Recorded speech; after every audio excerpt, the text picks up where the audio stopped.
Saludos amigos, soy miércoles 3 de octubre de este año 2018. Para los que no estaban enterados, los Rockies, las Rocas de Colorado, vencieron finalmente a los Ocelos de Chicago, a los Osos de Chicago, los 2 carreras por 1, en 3 entradas, a la 1:30 de la mañana. 1:30 de la mañana terminó ese partido. Por un aparente error del el lanzador Hendricks de Chicago, que le lanzó a un bateador que no era de mucha categoría, un lanzamiento franco por el mismo medio. Ahora había permitido 2 hits antes que eso, o sea que puso la carrera de la victoria en base y solo faltó un indisparable para llevarla a la goma. En resumen, ya se seleccionó el comodín de la Liga Nacional, de forma que los 4 equipos que van a disputar la serie de campeonatos están ya seleccionados en la Liga Nacional. Atlanta, Dodgers, Colorado y... ¿cuál es el otro? San Luis. No, San Luis quedó fuera. Dodgers, Atlanta, Colorado. Se me olvidó el otro. Esta noche se escoge el comodín de la Liga Americana en un partidazo de pelota que tiene a mucha gente advertida, entre otras cosas porque va a abrir por los Yankees de Nueva York el dominicano Luis Severino contra los Atléticos de Oakland a las 8 de la noche, nada más y nada menos que en el Yankee Stadium. Imagínense ustedes lo que va a pasar ahí. Un lleno completo, con una presencia muy activa de los dominicanos. La colonia dominicana es la más importante latinoamericana, de origen latinoamericana en Nueva York. Los dominicanos somos más que cualquiera otra nacionalidad, pero además nos gusta muchísimo el béisbol, es nuestro principal deporte, lo mismo que en Estados Unidos. Así es que de seguro habrá una gran presencia dominicana esta noche en el Yankee Stadium, mucho más si Luis Severino, nuestra mayor representación en el equipo de los Yankees de Nueva York, es el abridor, el hombre al que le han señalado como responsable de defender los intereses de los Yankees de Nueva York. Ahí es para escoger también el comodín, porque ya están seguros los que van a jugar en las 2 divisiones. En el caso de que sean los Yankees los ganadores, veremos tremenda lucha por la división entre Medias Rojas de Boston y Yankees de Nueva York. Una competencia que, como todos sabemos, centra la atención de todo el béisbol y en la República Dominicana mucho más. La fanaticada de bostoniana y yanquista aquí es mayoritaria prácticamente. Así como también deberá motivar mucha atención la lucha divisional de la Liga Nacional, porque aquí en la República Dominicana hay muchos seguidores de los Dodgers, acuérdense. Así es que béisbol, vamos a tener béisbol en este mes de octubre por 2 semanas, porque después de la división viene entonces la definición de la nacional, de la Liga Nacional, Liga Americana.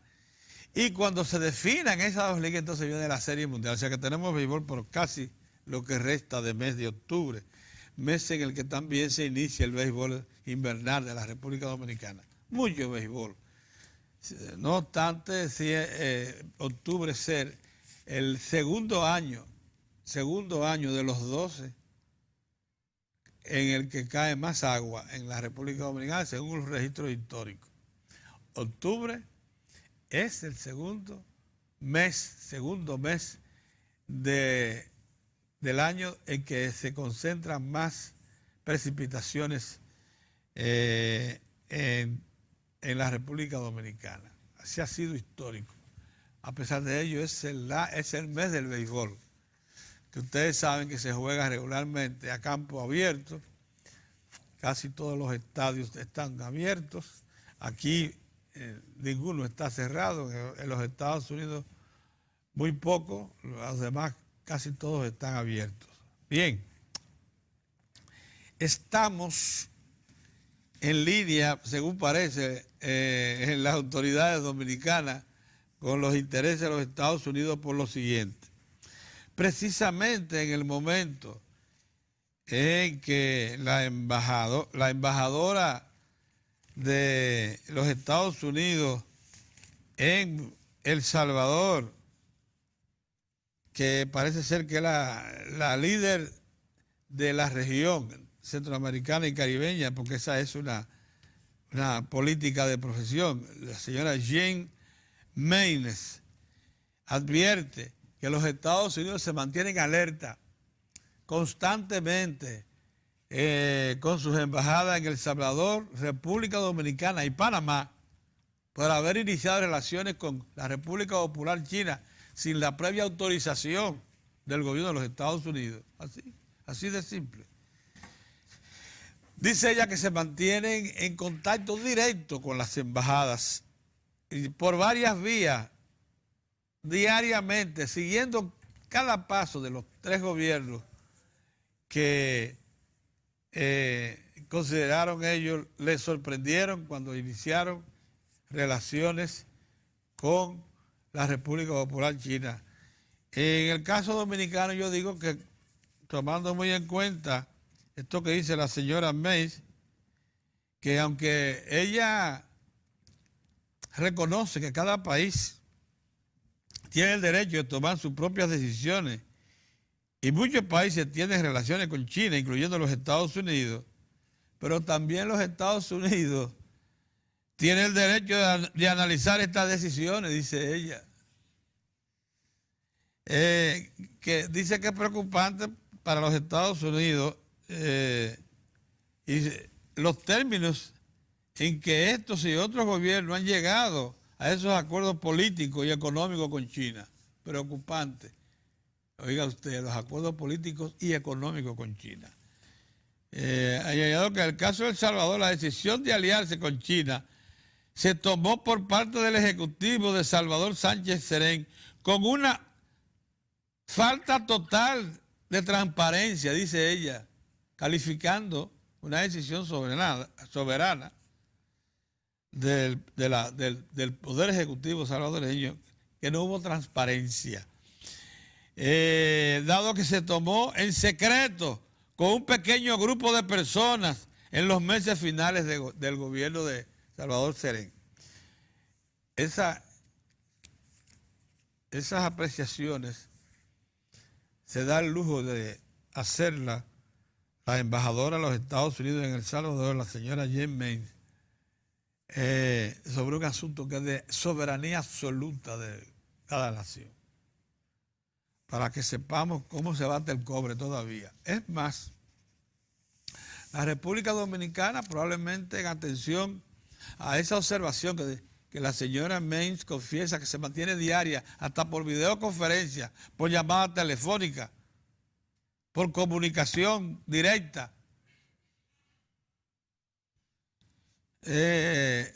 Ayer, cuando se escogió la empresa suplidora de carbón mineral de Punta Catalina, un proyecto que ha estado en el ojo de todos los intereses de América Latina, de los grandes intereses, porque es un proyecto muy grande, es el más grande que ha emprendido el Estado de manera directa.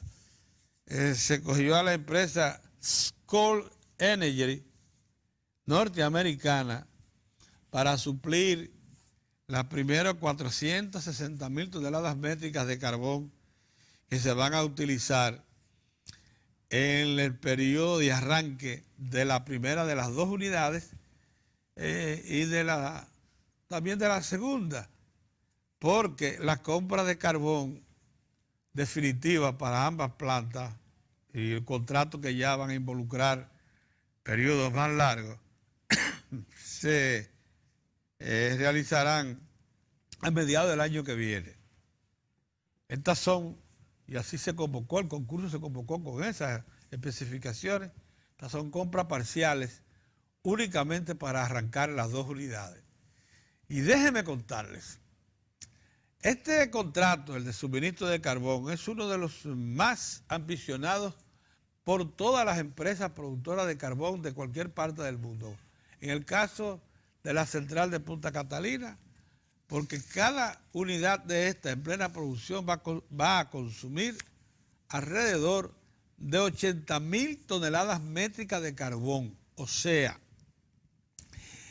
que cada mes será necesario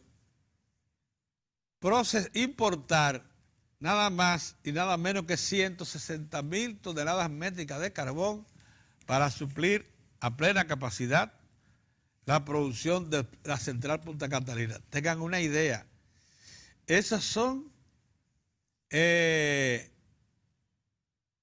casi 2 millones de toneladas métricas de carbón por año. Por año. Eso es un dinero. Es más, el carbón ayer, el que se contrató ayer, luego de cerrar una licitación abierta en la que participaron suplidores norteamericanos y sudamericanos, principalmente colombianos, porque el carbón que se ha usado en el país, ahí en Itabo, es un carbón colombiano de bastante calidad. Colombia es el principal productor de carbón de América Latina. Tiene la mina gigantesca. Y allí se obtienen los carbones de calidad que usted quiera. Pero en los Estados Unidos es un productor importante de carbón. Y recuerden que el 45% de la generación eléctrica de los Estados Unidos de América, eso es muy importante que lo sepan los ambientalistas, lo que por razones de oportunidad y política y por hacer daño a las acciones, a las ejecutorias del gobierno, rechazaron el carbón. El 45% de la energía que se produce en Estados Unidos proviene de plantas a carbón. Muchas de ellas,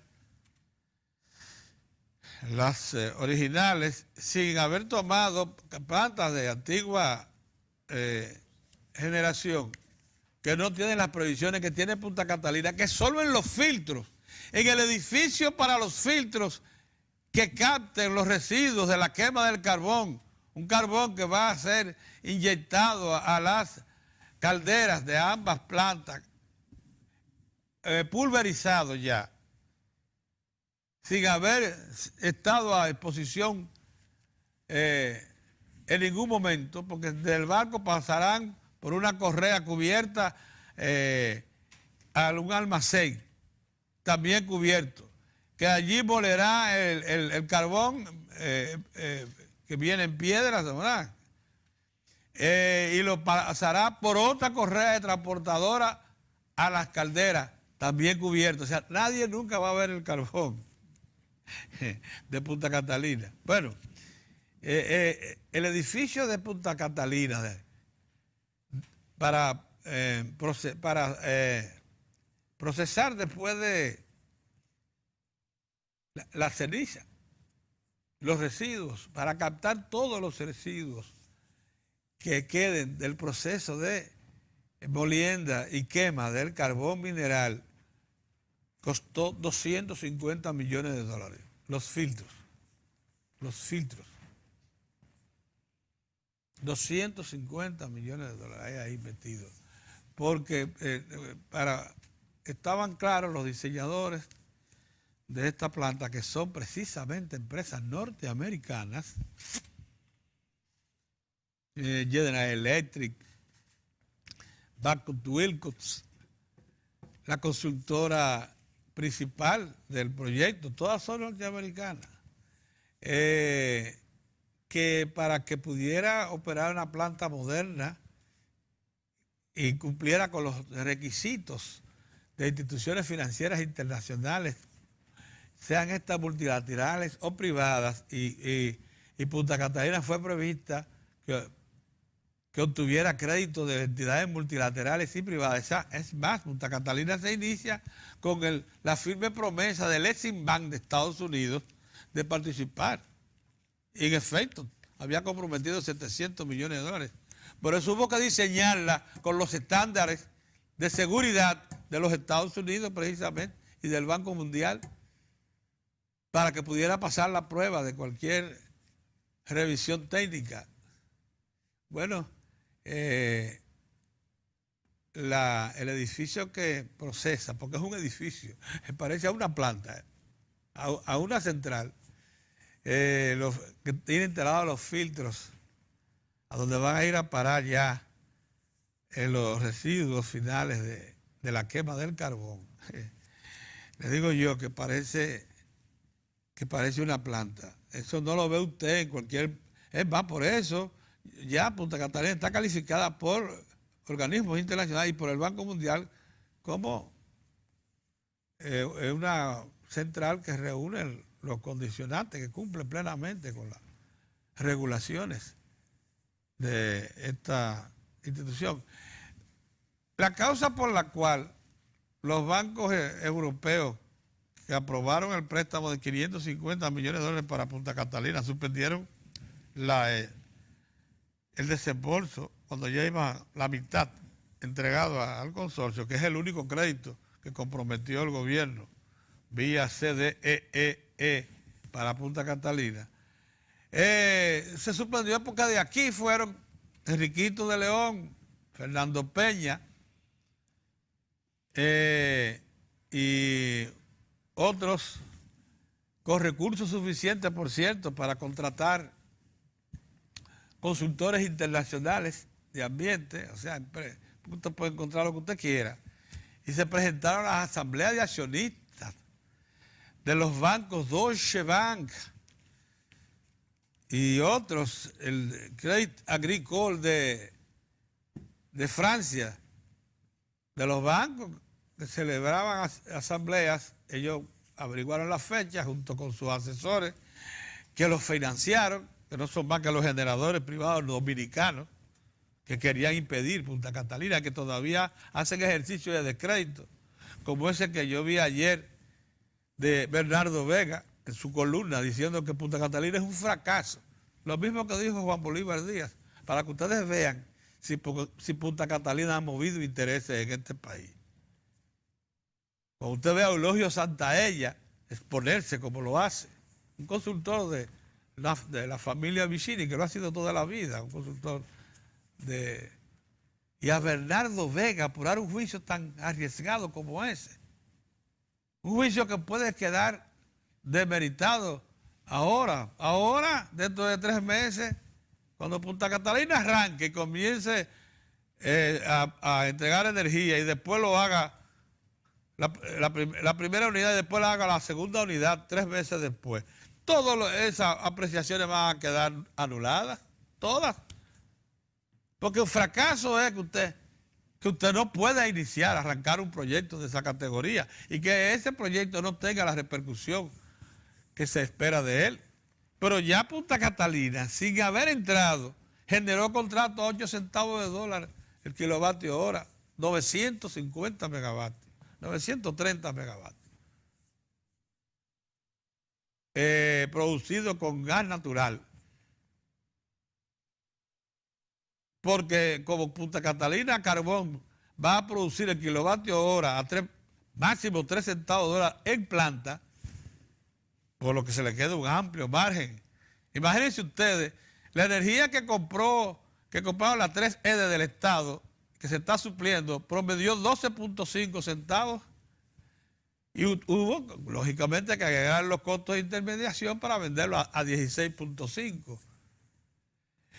Pero de esos 12.5 que promedió los contratos que estaban operando hasta el momento en que cerró ya la última generación de contratos de compra, los 930 que les menciono, ahora bajó a 8, de 12.5 a 8. Oiga, ¿por dónde va Punta Catalina? El fracaso de Bernardo, que dice Bernardo Vega y Juan Bolívar Díaz y Eulogio Santaella, personalidades del país. cada uno en su campo de profesional. Bueno, esa Punta Catalina ya está generando, está provocando las acciones que conocemos, muy específicas. Pero ayer parece que Curándose en Salud, la CDE escogió una suplidora norteamericana. Porque como dice la embajadora norteamericana en El Salvador, ellos mantienen seguimiento diario, dice, por todos los mecanismos de contactación de los gobiernos que pactaron con la República Popular China. Y dijo ella claramente, Panamá, El Salvador y República Dominicana, dice la señora embajadora de los Estados Unidos. Dice que los Estados Unidos tienen derecho a eso, que esos son sus intereses. Y que por tanto pueden en cualquier momento, llamar la atención. Bueno, pues para beneficio de ella y de las autoridades norteamericanas, el carbón de Punta Catalina es norteamericano. Y déjenme decirles, en honor a la verdad, es que el diseño de las calderas de Punta Catalina fue hecho para procesar cualquier tipo de carbón, incluyendo los norteamericanos. Y reclamándole que fuera eficiente, porque una serie de requerimientos técnicos fueron muy tomados en cuenta para que Punta Catalina procese del mejor carbón, del que menos residuos tiene. Ahora ustedes vieron que hay carbón ahí a $70 la tonelada métrica y hay carbón a $90 la tonelada métrica, dependiendo de la cantidad de residuos. Por tanto, imagínense ustedes lo que una compra de 2 millones de toneladas métricas de carbón mineral por año, el contratillo que es ese. Buenos días, don Julio, usted le echa hilo a ese bollo. Mucho, sí. Es mucho. 2 millones de toneladas métricas a 70. Pero los Estados Unidos, las empresas estadounidenses ofrecen buen precio, ¿o es que obligan? No, ganaron el concurso. Pues en competencia con los oferentes de Sudamérica, principalmente la colombiana, que hay dos ofertas, dos grandes minas. Extraordinario, entonces. Lo ganaron. Pero lo ganaron y eso, sin embargo, creo yo, que debe tranquilizar a la embajadora esta novela, que dice que nos sigue diariamente, Orión, que mediante todos los mecanismos, incluyendo videoconferencias, cada paso, dice, del gobierno dominicano. Dice la embajadora. Así dijo. Y del gobierno salvadoreño y del gobierno panameño. ¿Y por qué? Porque tenemos relaciones con la República Popular China. Entonces, bueno, mira qué cosa. Pero yo creo que debe sentirse tranquila, por lo menos ya con este primer paso, referido a... Mira, así son los norteamericanos. Mira, y hay que aceptarlo como somos, caballo. Hay que aceptarlo como somos. Esa es la realidad. Ellos no ocultan la defensa cerrada de sus intereses, bueno, y nosotros no ocultamos también nuestro derecho a procurar mejor vida, mejor trato, más amplio negocio. Sí. Mira, Pedro, hay algunos temas. Ya dice aquí, Estados Unidos sigue analizando anexo con República Dominicana, Panamá y El Salvador. Pero que manden un procónsul a que decida a dónde carajo que nosotros vamos a ir. ¿Tú sabes qué? No, Pedro, eso es inaceptable desde el punto que no pueden seguir. ¿Tiene tu sensibilidad? Sí, claro que sí. No, eso no puede ser. Pero ¿cómo va a ser de que nos estén vigilando? Porque nosotros... Pues ella lo confiesa. Bueno, sí, pues se equivocó. ¿Tú sabes por qué ella lo confiesa así? Con todo respeto, ella comentó su primer hierro, porque ella no es una embajadora de carrera. Esas son de las cosas que no se pero es la embajadora, la que dice eso es la salvadoreña. Todo lo contrario, la embajadora de carrera es ella, la salvadoreña. La de aquí. La de aquí no, la de aquí se inicia en los, como diplomática. El Salvador. Lo que pasa es que a esa la pusieron como jefa de la... Esa es la jefa de la representación. La representación. Sí, porque esa es la dura. Bueno, qué bien. Sí. Bueno, nosotros tenemos relaciones con China y ojalá que los gobiernos no se metan en miedo y hagan lo que tienen que hacer para los mejores intereses de la República Dominicana. Claro, nosotros tenemos relaciones con la antigua, con el núcleo de la antigua Unión de Repúblicas Socialistas Soviéticas, Rusia. Y no se acabó el mundo, ahí están. ¿Y qué ha pasado? Si ha sido bueno o malo. Nada, bien, unas relaciones. Tenemos con la India, tenemos con todos los países emergentes del mundo, la potencia más notable en el nuevo plano de la geopolítica y de la economía mundial. Con Vietnam. Con Vietnam, con todo el mundo. Y nosotros, y cada vez que el embajador, el canciller dominicano está en un sitio, firma un protocolo de apertura de relaciones con naciones africanas, del Asia. Bueno, nosotros del Medio Oriente. Nosotros somos un país que nos respetan ya tanto, una nación, que somos miembros, vamos a ser a partir de enero, miembros del Consejo Permanente en condición de no de titularidad del Consejo de Seguridad de las Naciones Unidas, es decir, de quienes dominan el planeta. No permanente, pero sí con mucha dignidad. Entonces, eso de que nos estén vigilando, que el hermano mayor te vigila, eso no es, en este tiempo no se puede dar eso, Pedro, no se puede dar. Lo que se da una vigilancia es en el plano de la competencia económica, que tiene que ser con dignidad, con respeto, con transparencia, con ética. Es decir, lo que ha pasado con Brasil, por ejemplo, que no puede competir con Estados Unidos con la coima o con los, ¿cómo se llama? Con los sobornos. No, la justicia de Estados Unidos no lo acepta por una razón también diferente, que no es imperial.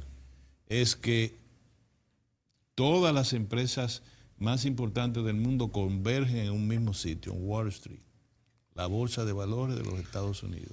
Y ahí tú no puedes participar con prácticas desleales empresariales o de comercio. No puede. Y como las dos empresas, la O'Brien, ¿cómo se llama? La de los aviones, y Embraer brasileña, y Odebrecht actuaron contrario a normas elementales, pues tuvieron problemas en los Estados Unidos porque ambas empresas cotizan, es por eso. No es porque Estados Unidos tiene una armada que los cañones están mirando para acá. Siguen supliendo servicios. Suplen, pero pagaron una multa altísima. Sí, así es. Yo te quiero decir, por ejemplo, ayer estaba leyendo a propósito del entrenamiento que tuve en Yale. El estado de California decidió por una ley estatal que todos los directorios de las empresas tienen que tener un porcentaje específico de mujeres en el directorio. Ahí está. Que va desde el 50%, según el número que tengan. Muy alto, 50. Desde el 40%. Sí. Y si solamente tienen 4 miembros del directorio, tiene que tener una mujer. Por lo menos una. Es decir, del 33 al 40%. Eso está muy bien. Eso entonces, me parece es una ley, bien. Pero tú sabes cuál es la multa. $100,000 en el primer caso y la reincidencia $300,000 a las empresas. Las empresas tienen que tener en su directorio mujeres. ¿Qué señalaron los proponentes de esta ley aprobada por el Congreso Estatal del Estado de California? Bueno, que primero tomaron referencia. En Europa es hasta a veces, en algunos casos, un 50%. Sí. Y se muestran casos de que las mujeres son decentes. Que las mujeres son más honradas que los hombres. Y que tiene que haber una mujer. Mucho más decente. Tiene que tener una. Económico. Entonces, fíjate. Y eso también trae como consecuencia que en Estados Unidos, búscate, las grandes discusiones en materia de los directorios, de los CEO, de las grandes empresas de los Estados Unidos, están involucradas mujeres en acciones revolucionarias, como la que manejó la Pepsi Cola y la que ha manejado y otras grandes empresas de los Estados Unidos.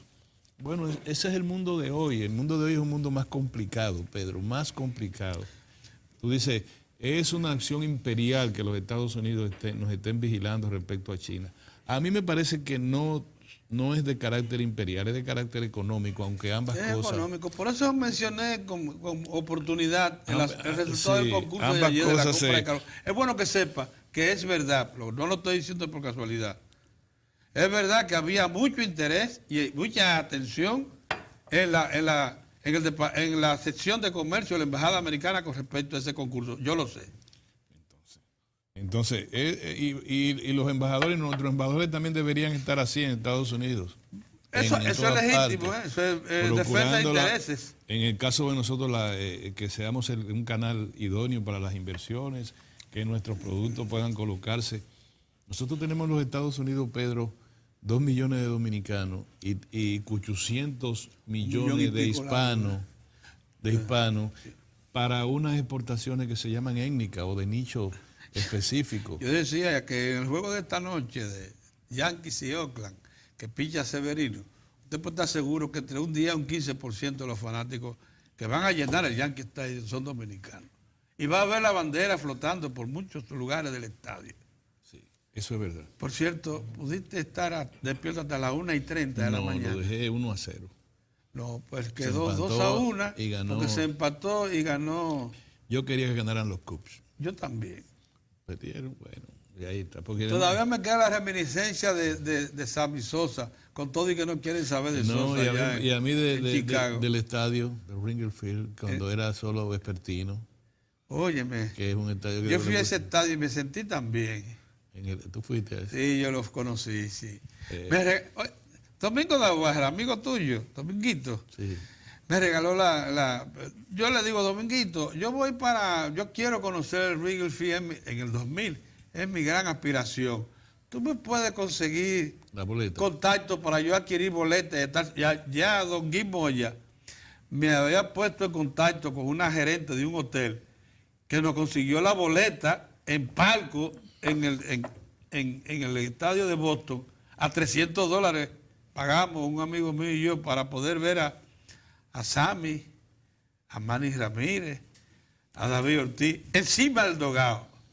Para eso nos hizo el contacto. El juego era entre Boston Don y Chicago. Guy llamó allá y la señora nos estaba esperando. Yo procuro el mismo contacto con Don Miguel y dice, no, tú no vas a comprar boletas, Pedro, tú eres mi amigo. Y me dijo, mira, ya está todo arreglado. Ve con tu amigo y procura en la estafeta tal la boleta. Nosotros fuimos, buscamos la boleta, los dos, y la presentamos. Y nos dice el portero, siga la raya amarilla.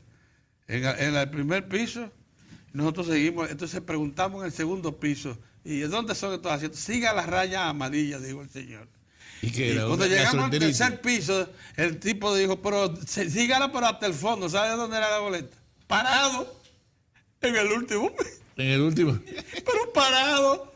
Pero Dominguito, no se dio cuenta que no estaba. El lambómetro tuyo te daña. Bueno, te ahorraste $300. Mira, ¿sabes lo que hicimos? Porque en ese tiempo, digo yo, bueno, Rubén Vázquez andaba conmigo. Rubén, vamos a encender cada uno un tabaco para burlarnos de esto, porque no podemos ver un juego de pie sigue ya. Y entonces prendimos un tabaco cada uno y nos tiramos el juego con el tabaco encendido en el estadio y bebiendo cerveza. ¿Qué íbamos a hacer? Pero siempre. Dominguito nos mandó al tercer piso del Wrigley Field al final de la raya amarilla. Era un problema de gastroenteritis que tú tenías. Bueno, señores, bueno distendirnos. Sí, hay que distendirse. Sí. Miren, señores, dos temas, aunque no es viernes, a mí me parece distenderse. Sí. Aunque no es viernes, siempre procuramos reflexionar sobre temas un poco más profundos. Sin embargo, lo que está pasando en los Estados Unidos, Pedro, no deberían ustedes tratarlo tan superficialmente como acostumbran a hacerlo. Un periódico como el The New York Times, ese periódico, publicar una historia como la que publicó ayer respecto al presidente de los Estados Unidos, Donald Trump, diciéndole, usted es un mafioso. No la expresión, Pedro. Pero usando la palabra para nosotros, le dijo al presidente, usted se hizo rico engañando al fisco de los Estados Unidos. Usted se aprovechó de una ley, la ley de bancarrota. Y usted con su familia preparaban esquemas empresariales diseñados para, en un momento determinado, declararlo en bancarrota y aprovecharse y ganar. Y con eso usted obtuvo 400, qué sé yo, cuántos millones de dólares. Le precisa la cifra. Y le señala inmediatamente el departamento. Eso se sabía, ¿eh? En la campaña se trató el tema. Sí, pero no se trató en esa forma y no se le dijo al presidente de los Estados Unidos. Pedro, estamos comparando con aquí, porque tú a veces piensas que la novela es según tú la lees. No, hagamos todo ese espejo en la vida. Cada vez que Dios nos dé mucha vida, uno se muere un amigo. Tú ves, Pedro, él se descuidó en tal cosa. No es así que nosotros decimos. Entonces, tomamos en cuenta eso. Y yo pienso que una sociedad como esa es una sociedad que se niega a las acciones de tinte dictatoriales que pueda tomar cualquier ejecutivo. Sí. No lo acepta. El presidente Trump está en una situación, vamos a decirle, porque tú no quieres, como tú dices que todo es, eso se dijo, eso no se dijo. Está en una situación reputacional bastante difícil. La señora esta empresaria del porno, se puede decir, porque es actriz y productora de porno. Sí, porno sí. Sabe la gente lo que es, ¿verdad? Una de las industrias más estables y de mayor fortaleza en los Estados Unidos, sí, para que lo sepa. Organizada y todo. Organizada. Esa señora está buscando $130,000, ¿tú crees? No. Los $130,000 que le dieron ya para que se estuviera tranquila. No, está buscando sus 15 minutos de fama por un lado y por otro lado el dinero que le va a ingresar a esa doña, eso no tiene madre, a esa joven. Bueno, esa señora acaba de publicar un libro donde le señala, le describe los genitales del presidente, cómo son, de qué tamaño. Y dice que las relaciones sexuales que tuvo con él es lo menos impresionante que le ha pasado. ¿Tú crees que una sociedad como la de los Estados Unidos, que yo te estoy hablando de que en el plano de los negocios es lo más emblemático, lo más ejemplar que puede haber en el planeta, en el plano de un capitalismo bien llevado? Tú no puedes hacer nada, absolutamente nada, que viole una regla, esa regla global, y lo ha violado el presidente. Es decir, estamos en una situación en los Estados Unidos de excepción. Pedro, ¿ustedes no le llamó la atención nunca que porque siempre dicen, si los Estados Unidos hacen eso, nosotros podemos levantar el muro en Haití? Y si los Estados Unidos hacen tal cosa, nosotros lo podemos hacer en Haití. Como que hay una especie de prorratear las acciones de los Estados Unidos en la frontera con México, sin darse cuenta que la situación es distinta. Ustedes no saben que esa tolerancia cero contra los inmigrantes, fundamentalmente centroamericanos, todavía hoy no se sabe dónde están centenares de niños, Pedro. Pedro, eso en Europa no ocurre. Y en Europa es oleaje migratorio. Sí, pero la desaparición es del otro lado de la frontera, no del lado norteamericano. No. La desaparición no es solo del lado mexicano de la frontera. La desaparición es que te separaron en la frontera y ahora no aparece el niño. Es otra cosa. Tú dices la separación. La separación de los niños. Sí, eso es del lado, eso es del lado norteamericano. Y lo grande que tú, bueno, nosotros lo hemos visto en televisión, tú también. ¿Dónde ponen esos niños? Pedro, esos son cárceles, una cosa cerrada con verjas y muchas camitas y los niños tirados ahí. Los niños que le quitan a los padres. Entonces, esas decisiones muy alejadas del mínimo principio de humanidad. Por ejemplo, los europeos no pasa. Pedro, los europeos, la familia entera se meten en un barco de esos, atestados, y se te aparecen en Italia, donde quiera que esté. Todos los retienen agrupados con familias. Nunca los separan. Hay en Europa, como Turquía, que el presidente es el eslogan ese no es un fly. En Turquía. Sí. Turquía, ¿cuál es la otra? Que tiene un nombre como Turquía. Me acuerdo, uno de los presidentes que dijo, es un solo que no dejamos entrar. Ni un solo. Nadie puede pasar aquí. Y un radicalismo total. Pero en otra parte saben que es un flujo migratorio que hay que buscar la causa para detenerlo. No agarrar a un muchachito y meterlo en una cárcel. Y no darle el debido proceso una vez están en territorio de los Estados Unidos, sino como perro. No, Pedro. Entonces, Estados Unidos está viviendo un momento de excepción en cuanto a la Casa Blanca. El presidente Trump ha tenido éxito, que yo lo atribuyo a la propia naturaleza de los Estados Unidos, es una gran nación. La guerra comercial con Canadá y con México obviamente terminó beneficiando a los Estados Unidos. El 75% de las materias primas fundamentales en el intercambio industrial tienen que adquirirse en los Estados Unidos, la mayor parte, o si no en los países miembros de ese protocolo comercial. Se habrá ganado decenas de millones de dólares en Estados Unidos en ese intercambio. Pero con China, consterna al mundo, Pedro. Y lo de Irán, puso el petróleo a más de $75. Ayer, Entonces, ayer arribó el petróleo Brent, ayer cerró en los $80. Sí, el de referencia para Europa, $80. El de referencia 82. para este lado del mundo, el de Nueva York y Texas, sí. está a 73, 70 y tantos dólares. No, 75, casi $76. Eso impacta en la economía dominicana, que tengo entendido que lo están calculando en el presupuesto a $62 el barril. No sé por qué, pero la situación a nivel mundial no es solo en el ámbito político, es también en el ámbito económico.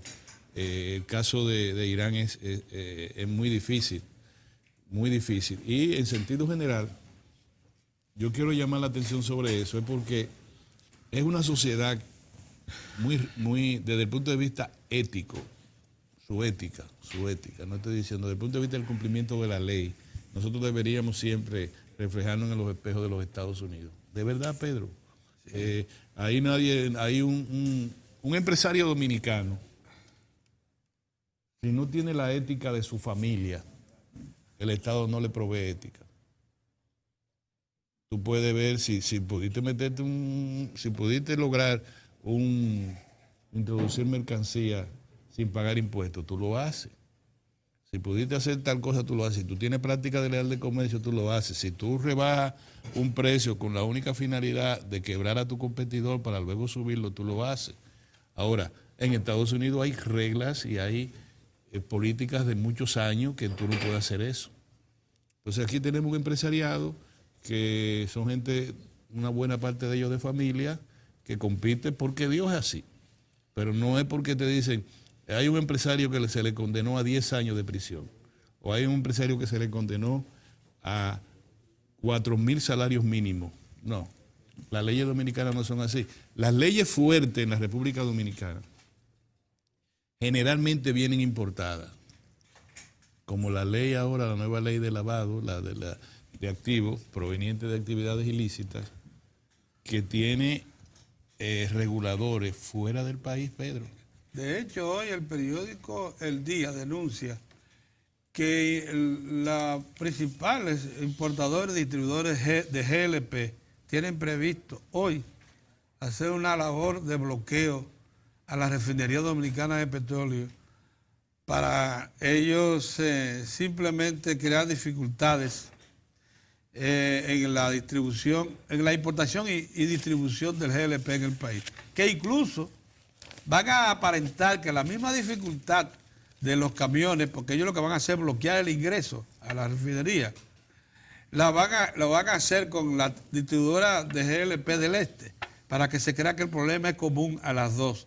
Pero que el fondo de todo esto es que las grandes importadoras, que son las que están asociadas allá, en la del Este, se oponen a que la refinería participe de cada vez más del 40% que tiene en el mercado del GLP. O sea, hay, como tú dices, aquí las reglas se pueden violentar dependiendo de los intereses. Sí, tú crees, saludo Héctor Tineo. Buen día, ¿Tú crees, Pedro, que una sociedad todavía puede estar debatiendo, y lo han hecho los líderes del sector de los médicos, debatir todavía la pertinencia o no de la franja de la atención primaria en el sistema de salud de la República Dominicana? Eso es una barbaridad. ¿Tú crees, sabiendo que no pongamos Estados Unidos, que Estados Unidos mercadea y comercializa con todo? Pero es que ellos dicen que lo apoyan. A mí, ahí sí es verdad que hay una doble moral. Hay una doble moral. El antiguo presidente del Colegio Médico Dominicano, el señor Waldo Ariel Suero, se opone, conforme lo dice la prensa, porque ahora sí otra cosa del caramba, Pedro. Uno no sabe quién dijo lo que dijo, cómo lo dijo y dónde lo dijo. Porque ahora tenemos un problema de una prensa difusa, de una cosa que en las redes dicen que tal cosa. No, pero espérate, en el Nacional dijeron tal cosa. No, pero que, bueno, espérate, ¿qué es lo que está pasando? Ahora mismo el gobierno, que ha invertido, gracias a Dios, una enorme suma de dinero en la en reconstrucción y rehabilitación de por lo menos 40 grandes hospitales de referencia, ¿o no? 38 de los cuales han sido puestos en funcionamiento.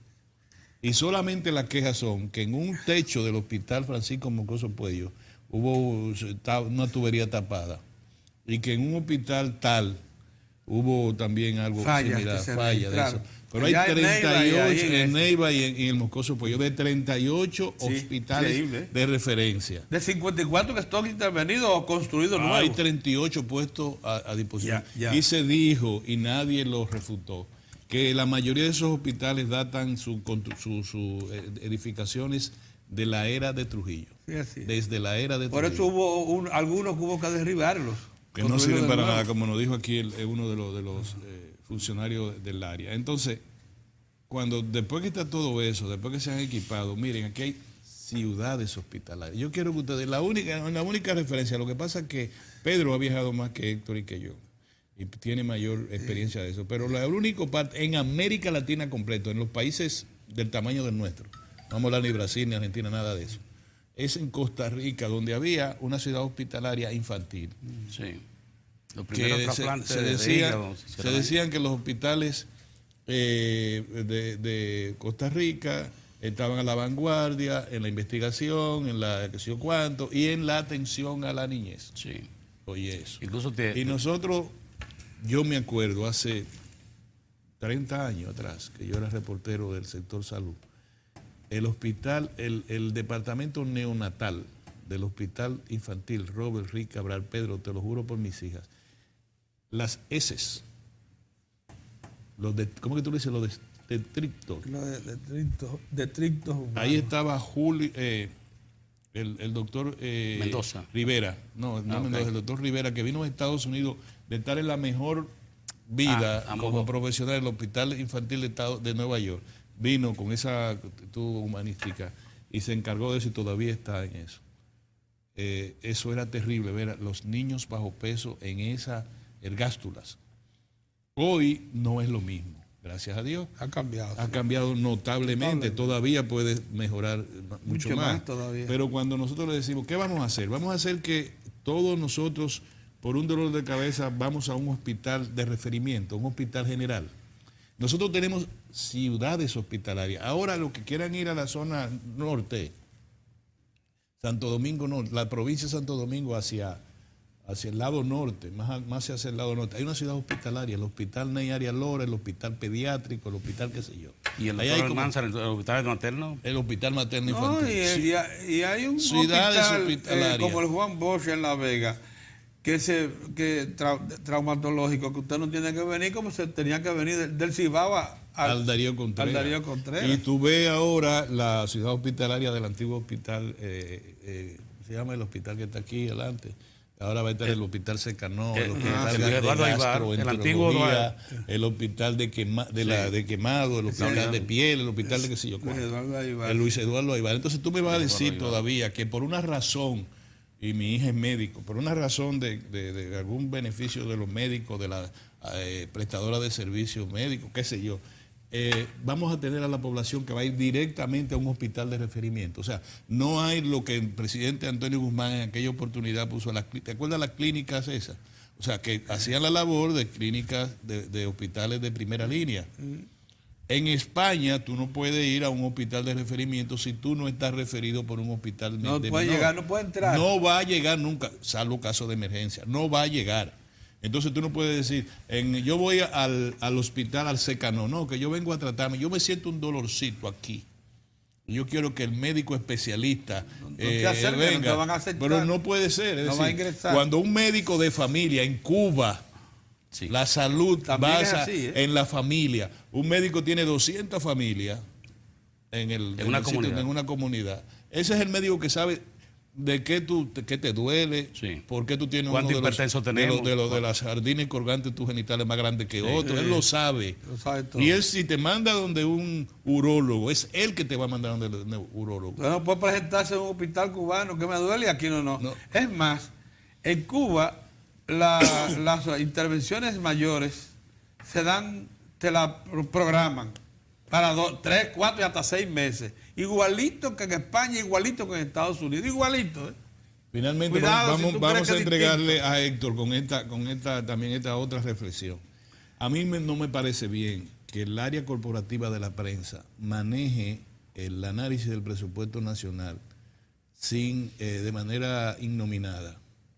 Por ejemplo, le han tomado por el lado del crédito, del lado de la deuda. De la deuda. Ayer dije una cosa que era sencilla, lo explicó el director de presupuesto. No, por el contrario. Explicó que una parte de la deuda, de lo proyectado en endeudamiento en ese presupuesto va para el pago del servicio de la deuda. Por consiguiente, incluso dijo que bajaba más. Hoy veo otra vez ya otro gran periódico trabajando ese tema. Pero todavía, mira, de ayer a hoy todavía no hay un economista independiente que se haya pronunciado, de cualquiera, que se haya pronunciado al respecto, sino que corporativamente se está manejando el tema. Ese proyecto tiene muchas aristas donde podemos incluso criticarlo y decir tal cosa, pero una de las cosas que se quedan callados es que el 45% de los dineros disponibles en ese presupuesto están dirigidos al ámbito social. Ámbito social. A mí me llama mucho la atención el que no se diga, porque ese presupuesto cojea por otras razones, es el gasto tributario. Pedro, si se analiza en una mesa, vamos a ver a quién el gobierno le está dando exoneraciones y exenciones, que son ¿cuántos? 130 mil millones. El gobierno, no, 240 mil millones de pesos. Oigan bien, señores, 240 mil millones de pesos. Eso equivale a casi al 7% del producto. 6%, casi 6 puntos tanto del Producto Interno Bruto. Entonces, vamos a sentarnos en una mesa de negociación y decir, ven acá, ¿por qué nosotros estamos dándole exoneraciones y exenciones a este sector? ¿Quién lo ha fiscalizado? ¿Cómo ha crecido en los últimos años? ¿Cuál ha sido el sacrificio fiscal para cuánto empleo ha generado? El presupuesto no genera empleo. Las acciones públicas y privadas que financian ese presupuesto, como es también tú dejar de cobrar impuestos para promover empleo, es lo que promueve el empleo. Entonces, eso no ocurre, Pedro. Pero yo le voy a preguntar a don Héctor. Mira, en los últimos años, pero una pregunta yo le voy a hacer. Contesta porque todo un hombre de muy buena memoria. En los últimos años, ¿cuándo aquí, es más, en este siglo, cuándo aquí se ha ejecutado un presupuesto que no reclame o ayuda externa o crédito, deuda, para poder ejecutarse? Y cuándo también no se ha consignado en ese presupuesto una partida en pesos para adquirir dólares y honrar la deuda, dígame cuándo, en los últimos años. Mire, porque eso es lo que se está mencionando, lo que tú estás diciendo, que 75 mil millones van a ser, pues, del presupuesto van a ser usados para adquirir dólares y pagar deuda. ¿Cuándo no ha sido así? Dígame, en este siglo, en los 18 años que van a ser. Le comentaba ayer a usted fuera del aire. Yo tuve la oportunidad de trabajar en la primera etapa del Nuevo Diario. El Nuevo Diario fue un periódico fundado con la participación de un grupo de distinguidos periodistas. Entre los periodistas, el primer director fue Juan Bolívar Díaz, Manuel Quiterio Cedeño, Luis Minier Montero, Elsa Expósito, esa playa de profesionales de la comunicación. Y el periódico del Nuevo Diario en esa etapa hizo muchos trabajos de investigación, porque trataba de ser un periodismo completo, de nuevo tipo. Y a mí me tocó hacer un trabajo del déficit. Usted tomaba las administraciones, por ejemplo, del presidente Balaguer, que muchas veces aquí se habla sin la información en las manos.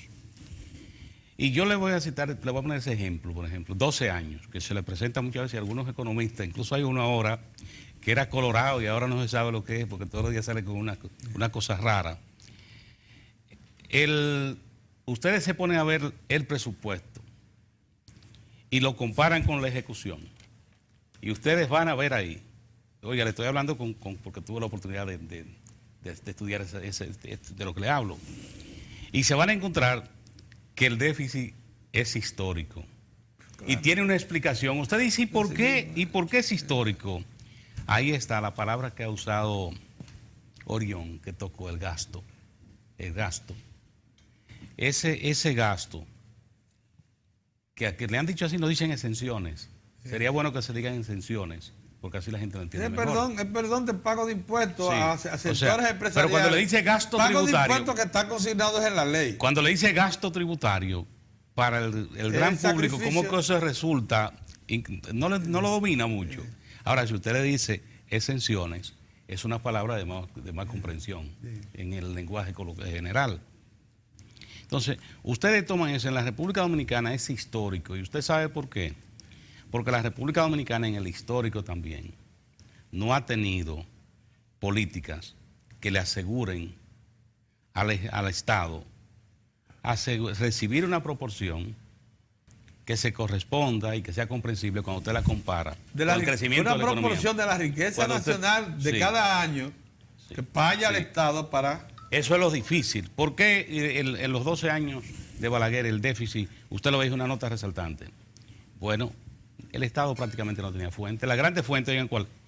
Impuestos sobre la renta, rentas internas que estaban divididos, porque no existía la dirección de impuestos internos. Eran divididas. Aduana, llegó a ser el principal, el soporte del presupuesto. Por Entonces, mucho tiempo. Era un Estado que recibía muy pocos ingresos. Y por eso, cuando usted lo veía, pero usted sigue con Balaguer, va el presidente Guzmán. Oiga, le estoy hablando porque yo tuve la oportunidad de hacer el ejercicio. Y usted se va a encontrar con la figura del déficit en la administración del presidente Guzmán. Cuando llega Jorge Blanco se encuentra con el mismo cuadro. Mismo cuadro. Cuando retorna, que se produce el cambio, que Balaguer vuelve, cuando usted toma la ejecución se va a encontrar con la figura del déficit. Y cuando usted lo analiza, bueno, él no tenía fuentes. No tenía fuentes en ese momento para soportar un presupuesto en equilibrio. Y eso explica ese déficit. Así es. Y ahí está el tema que lo refiero en esta parte, que se tiene que traer en una discusión. El gasto tributario, por ejemplo, eso tiene que entrar en una discusión. Claro. Dicen que las exoneraciones de las exenciones van a ser un 5% del PIB en el 2019. Esos son 240, Sí. 250 mil millones de pesos. 220.867 millones. ¿Lo bajaron? Miren, hay dos notas que ya nosotros estamos en esta parte de los comentarios, pero hay dos notas que pienso que es válido resaltar. Alexander Martínez, nuestro coordinador, ha estado en Francia. Él participó en Totresa 2018. Sí. Y lo interesante es, yo le he pedido que por favor que nos muestre las imágenes, porque ahí se dieron acontecimientos. Lo primero es, se pudo de nuevo poner de relieve el liderazgo de República Dominicana como un punto de atracción para el turismo mundial, la República Dominicana en el Caribe. Pero algo trascendente, don Pedro, es los acuerdos que ha logrado República Dominicana a través del Ministerio de Turismo. Por ejemplo, en esa misma feria se produjo la firma de un acuerdo con Air France. Y se resaltaba que ese es el primer acuerdo que esa aerolínea compromete con un país. Esa empresa de aviación. Y lo otro es que hubo la oportunidad de mostrar lo que tenemos, el potencial y lo que República Dominicana está haciendo. Por ejemplo, los nuevos proyectos explicados. Y de ahí la trascendencia de este acontecimiento. Y les presentamos las imágenes porque Alexander estuvo ahí. Y entonces le pedí a Alexander, pero muéstrele eso a la gente. Y ahí está cumpliendo. Ese es el propósito. De manera que esto fue una actividad muy importante. ¿Y cuál es el acontecimiento histórico de hoy? Bueno, hoy fue el día, oigan, para los que llevan anotaciones, son servidores públicos, que Trujillo, como dicen, como el que le tira el muerto a otro. Sí. Trujillo dijo, del gobierno, que la matanza de haitianos, la muerte de haitianos, que eso habían sido acciones de los militares y de gente que estaba molesta y que habían tomado esas acciones. Molesta con la frontera. Algo trascendente. Los actos de pillaje allá en la frontera. Sí, para que ustedes vean lo que es la comunicación hoy.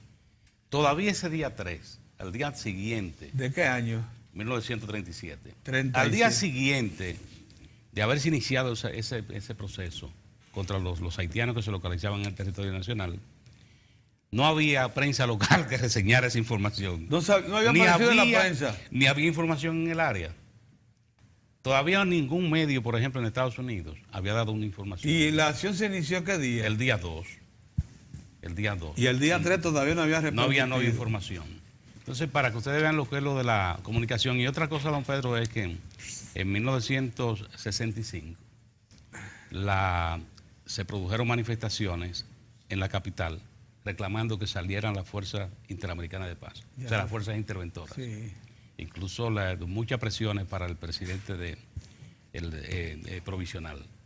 Bien, en ese pues, orden. pues vamos a hacer un alto entonces, pasar unos mensajes y regresamos.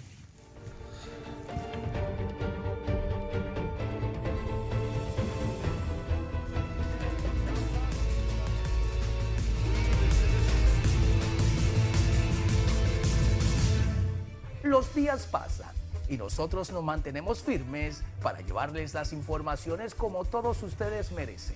Gracias por su sintonía y estas son las informaciones para el día de hoy. Indonesia continúa una carrera contra el tiempo para salvar víctimas. Las autoridades han informado que el número oficial de muertos provocados por el terremoto y el tsunami en la isla de Celebes el viernes pasado se eleva a más de 1.300. Además de los saqueos que alimentan el temor a la anarquía, las agencias humanitarias de la ONU alertan sobre la posibilidad de epidemias. Muchos lugares han quedado completamente destruidos, como el barrio de Balaroa, que alguna vez fue el hogar de cientos de familias que vivían en casas ordenadas, y calles asfaltadas alrededor de una mezquita con cúpula dorada. En una gasolinera a las afueras de la ciudad, docenas de jóvenes se amontonaron alrededor de un agujero en el suelo para acceder a un tanque de almacenamiento. Con la ayuda de botellas de plástico, sacaron el combustible para llevarlo a sus aldeas. Algunos de los residentes han afirmado que aún no han recibido ninguna ayuda. Dijeron que no tenían información sobre transporte aéreo o sobre planes para reabastecer la ciudad de combustible. La Policía Nacional vigila que la gente solo tome lo necesario, como alimentos y medicinas, para poder abastecer a toda la población. Theresa May tensa la cuerda con la Unión Europea. Durante la conferencia que está celebrando el Partido Conservador británico, la primera ministra ha anunciado que tras el Brexit, los trabajadores comunitarios no tendrán ningún tipo de preferencia sobre los demás. Queda por ver ahora cuál es la reacción desde Bruselas. La política de inmigración que anunciamos se aplica en base a la votación del referéndum y recupera el control de nuestras fronteras. Garantiza que pongamos fin a la libre circulación de una vez por todas. Y por primera vez en décadas, será el gobierno británico el que determine cuántas personas y quiénes pueden venir al Reino Unido. Y si este sistema se basará en las habilidades, no en el origen de alguien, sino en cómo pueden contribuir a nuestra economía, ha explicado la jefa de gobierno. May, no obstante, ha garantizado que aquellas personas procedentes de la Unión Europea que ya están viviendo en el Reino Unido podrán seguir haciéndolo sin ningún obstáculo. Entre las medidas anunciadas está la de que todo aquel que quiera establecerse en el país deberá tener un umbral mínimo salarial. Residentes del estado de Carolina del Norte, Estados Unidos, recientemente han descubierto que las tormentas tropicales pueden traer aparejados, entre otros problemas, insectos gigantes. Tras el huracán Florence, más de 2 docenas de condados han sido invadidos por mosquitos gigantes que han sido descritos por USA Today como plagas agresivas y monstruosas. Se trata de algunos de los mosquitos más grandes del mundo, llamados Saurophora ciliata, que pueden crecer 3 veces más que las especies normales. Michael Reskin, entomólogo de la Universidad Estatal de Carolina del Norte, explicó al medio que las aguas de la inundación provocada por el huracán Florence probablemente hicieron que huevos durmientes eclosionaran, liberando a miles de millones de mosquitos. Expertos de la salud pública han calificado a estos insectos como una molestia más que una amenaza, pero alientan a las personas a usar mangas largas y repelentes de mosquitos, ya que una pequeña fracción de los insectos podría transmitir algunas enfermedades graves. Además de ser una de las especies más grandes de América del Norte, también provocan picaduras dolorosas. Para Diario de 4 en las internacionales, Giovanni Ramírez. Ahora nos vamos a una breve pausa y luego continuamos con más de Diario de 4.